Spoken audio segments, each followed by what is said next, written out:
Good morning, students. Today I am going to tell you about Ranga's marriage. It is for class 11 English. The name of the book is Snapshots. It is the third video in this connection.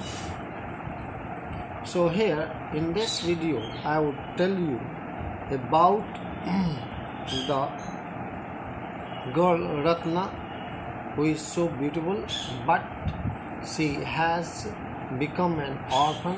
Her father and mother died some time ago, and Rama Rao brought her home so that he could bring her up after death of her parents.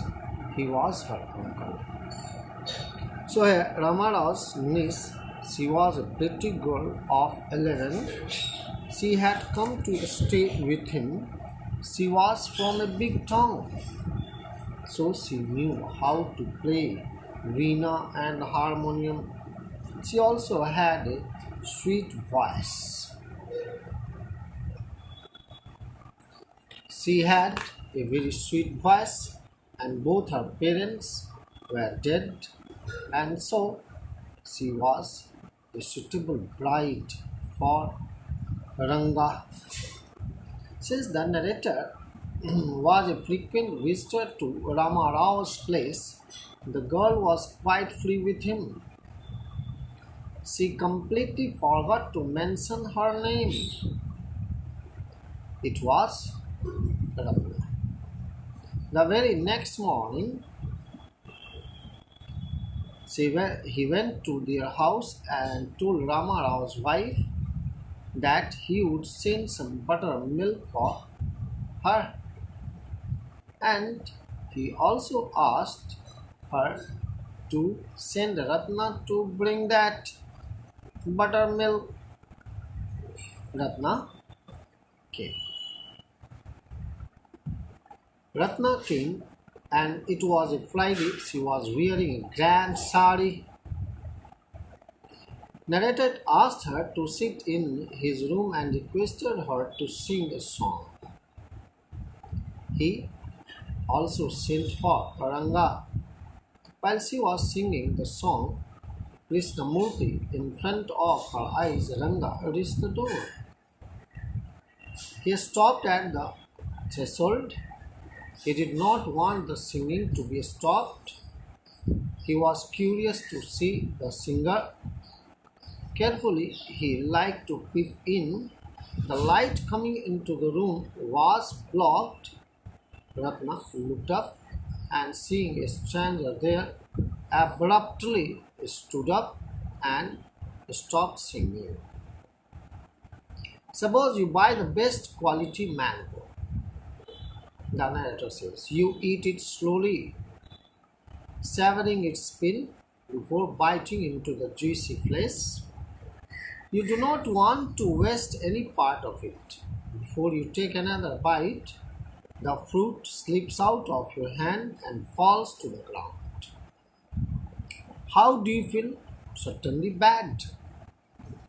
Ranga's face showed the same disappointment when the singing stopped.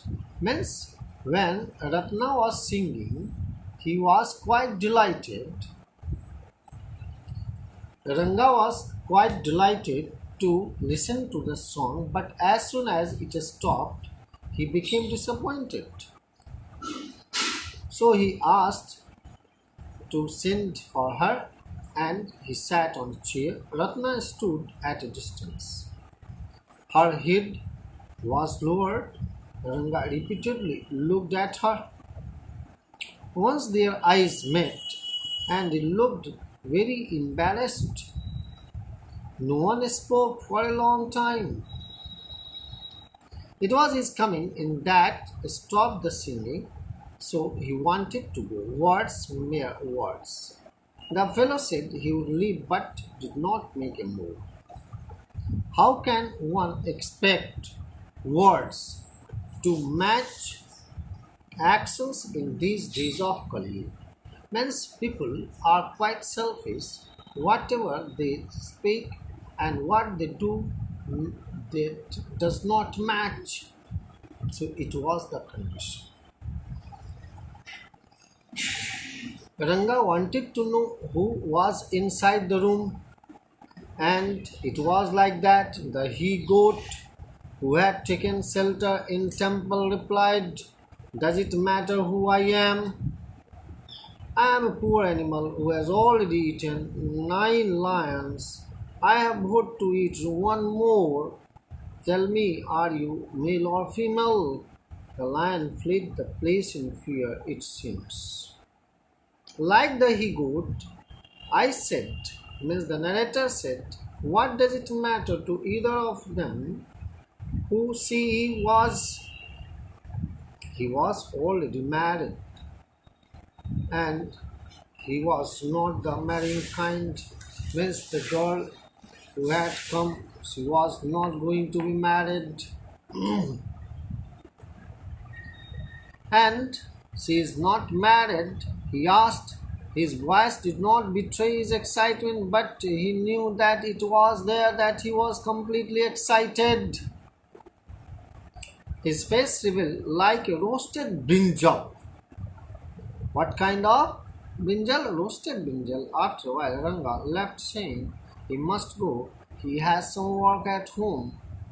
He went to their Sastri the next morning and told him, "Keep everything ready to read the stars."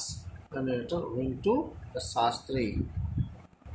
And he went later. He had taught him everything that what he had to speak. He found no change in Ranga when he met him that afternoon. What was the matter? He seemed to be lost in thought. He wanted to know what actually was. Nothing was wrong, believe me. Headache. Come, let us go and see a doctor. Means now the Ranga's condition was very poor.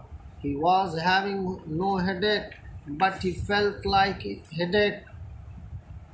He went to the same thing when the process of choosing a girl for him was going on, and he did not think that could be a reason for his present condition. Ranga looked at the narrator. Come, let us go and see Sastri. When they went, Ranga accompanied him without any protest, and when Sastri started saying, "Shyama, haven't you seen for a long time?" Shyama is none other than your servant, the narrator of this tale. Who is this? Narrator of this tale. He got angry and shouted, "What, only this morning?" Sastri completed his sentence. If you finished all your work and if you are free, he could say something. Otherwise, his plan would have been ruined. Sastri turned to Ranga. "And when did the young son of our accountant clerk come home? What can I do for him? It is very rarely that he visits us." The Sastri asked. "Take out your paraphernalia. Our Rangappa seems to have something on his hand." He thought like that. There was authority in his voice. What was that?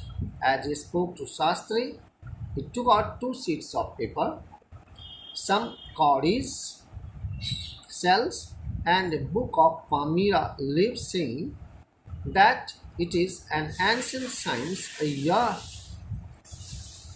There is a story, and this is not a Harikatha, means the story of tale that is endless. But Sastri moved his lips fast as he counted on his fingers and asked, "What is your star?" Ranga did not know anything about his star. Sastri indicated with the shake of his hand and head. He did some more calculations before saying something. He said that she was worried about a girl whom he wanted to marry, but the girl is exactly made for her. Who is that girl? It was his humble servant who asked the question. Sastri thought for a while and then said, She probably has the name of something that is found in the ocean. It may be Kamla or Pachi or Moss or Ratna, Pearl, etc. Ratna, the girl in Ramarao's house in Ratna, and there is chance of their negotiation that may bear fruit. Definitely, he said, after thinking for some time. Thinking for some time, and he did not know all that, but that girl is married, he said. Then the narrator turned to him, his face had fallen. He did not know all that. There may be some other girl who is suitable. The narrator only told him about what Sastri had indicated. Sastri said. After that, he left the place. On the way, when they passed by Ramarao's house, Ratna was standing at the door. The narrator went in alone and came out a minute later. Surprising, this girl is not married, it seems. Someone told him the other day that she was. What Sastri told them had turned out to be true after all. But Rangappa, he could not believe that he had been thinking of her, swear on the name of Madhava Charles. Who is this? Madhava Charles, who was the astrologer, tell him whether it was true what Sastri said. So he did not know whether anyone else would have been direct. Ranga admitted. There was greater truth in that Shastra than they imagined. What he said, what Shastri said, that was absolutely true. Shastri was at the well when he went there that evening. So, Shastri Gill, he repeated everything the narrator had taught him without giving rise to any suspicion. What a marvelous Shastra it was his. He did not like it at all. What he was saying, what he said, and that could be found myself, and the Shastras also developed according to his accent and the way. So, in this way, both of them got married. Now, Rangappa had come the other day to invite him for dinner. What is the occasion? The narrator asked. Rangappa said, it was his Syama's birthday. After marriage, she went to her husband's house, Rangappa's house, and then they lived happily. They got a baby. Rangappa and Ratna were married, and they got a son. His name was Syam. He was like a dark piece of wild cake. Why did you have to give that golden child of yours such a name? It was a childless couple. He was Ratna and he said. It is the English custom of naming the child after someone he likes. His wife is 8 months pregnant now. Now again she is pregnant. Who is there to help? His mother to cook. Rangappa said it was his sister who had come with her. So he went there for dinner. Syama rushed to the narrator when he walked in and put his arms round his legs. He kissed him on his cheek and placed a ring on his tiny little finger. Allow him to take leave of him, reader. Now it is all that Ratna, a beautiful girl, was married. It is Ranganath Vivah.